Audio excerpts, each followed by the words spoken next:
Hey, I'm just filming here. It's a little fossil bed that I got on the go. I haven't been here for a long time, but there's some cool stuff here.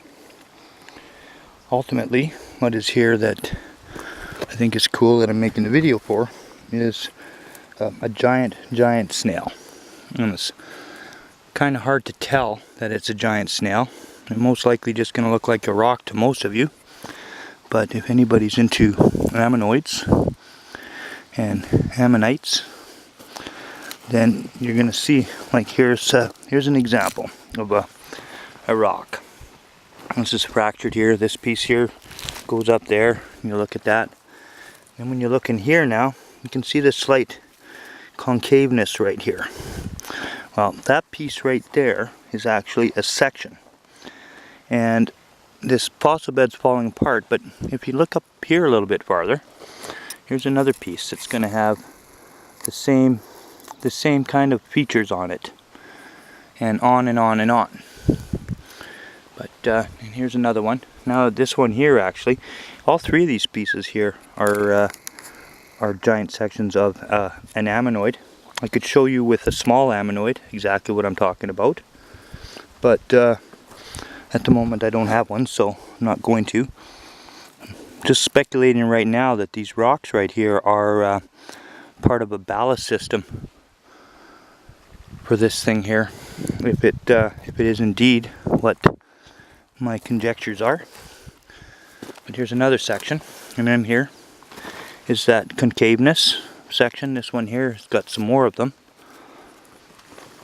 And it's full of little rocks and stuff like that. But anyways, the piece de la resistance is over here. Here's one section of it right here. And what you're looking at right there is probably 6 to 8 feet of a section. Here's another section, and then so on and so on. But I don't know if they're all related, but these ones here I think are related. Here's another section right now. And it's got, it's pretty big, so it's quite a leap here from what the actual size of these things are.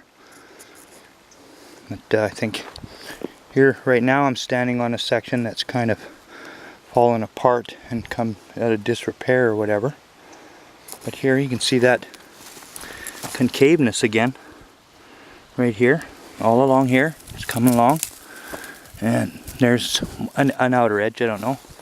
There's some cool fungi. I like that stuff. But so on here is more. Keeps going.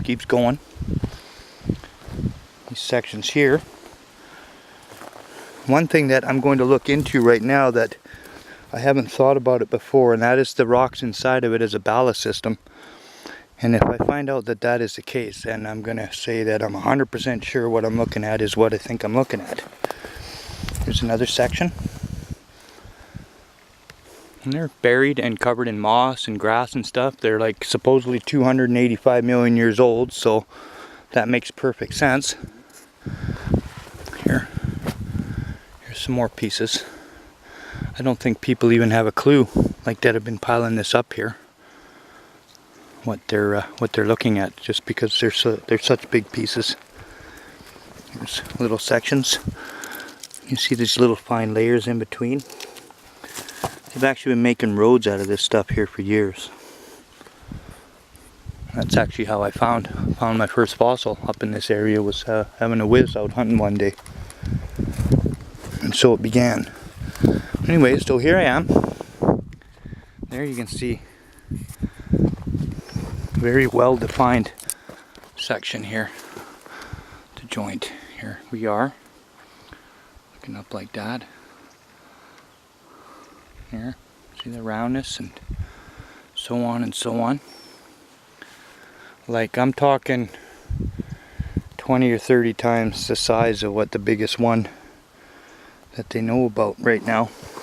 I might send this video to a university and see what they say. They might just say I'm full of crap, so I might be over speculating, but I don't think so.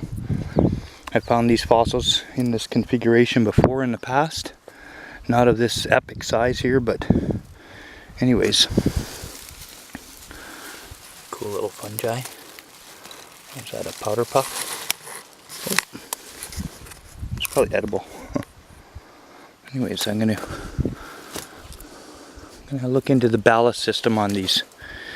If I find out that these things actually ate rocks as ballast, then I'm gonna say, particularly when I'm coming over here, you can see the rocks are sheared off. This is probably glacial polish.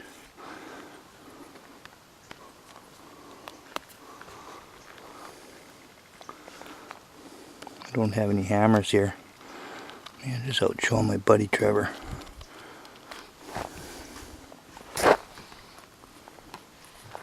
Anyways, that's my epic adventure of the day.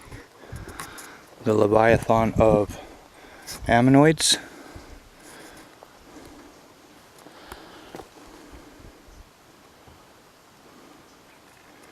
Yeah, anyways, peace out.